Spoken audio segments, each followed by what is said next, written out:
আসসালামু আলাইকুম। সৌদি আরবের মানুষদের বৃষ্টি মুবারক। আলহামদুলিল্লাহ, আজকে হালকা সিম বড়াই দেয়া প্রচুর বৃষ্টি হয়েছে। আলহামদুলিল্লাহ, আল্লাহ কখনো নেক যেই পবিত্র মাটিরে কখনো আল্লাহ কষ্ট তো রাখে না। আলহামদুলিল্লাহ, বাংলাদেশের মানুষদের এটা দেখে শিক্ষা নেওয়া উচিত। দুবাইয়ের দিকে তাকাইয়া যে বেশি বাড়া ভালো না, ঠিক আছে নি? দুবাই বেশি বাড়ছে। কিছুদিন আগে একটা মন্দির চালু করছিল, তার যোগ্য শাস্তি কিন্তু আল্লাহ নগদ দিয়া দিছে। আল্লাহ বলে আমি ছাড় দেই, ছেড়ে দেই না, ঠিক আছে? তো আমরা বাংলাদেশের মানুষকে এটাই বলতে চাই, আমার ভাই বোন আত্মীয় স্বজন এলাকাবাসী যারাই আছেন সবাই নামাজ পড়েন, আল্লাহর কাছে কান্না করেন, আল্লাহ দিবে ইনশাআল্লাহ।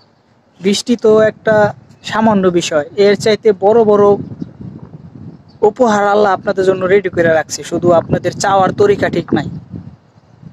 তো আপনাদের এটাই বলতে চাইতেছি, সবাই নামাজ পড়বেন, আল্লাহর সঠিক পথে চলবেন। দোয়া রইল সবার জন্য, আমার জন্য দোয়া করবেন। আল্লাহ হাফেজ।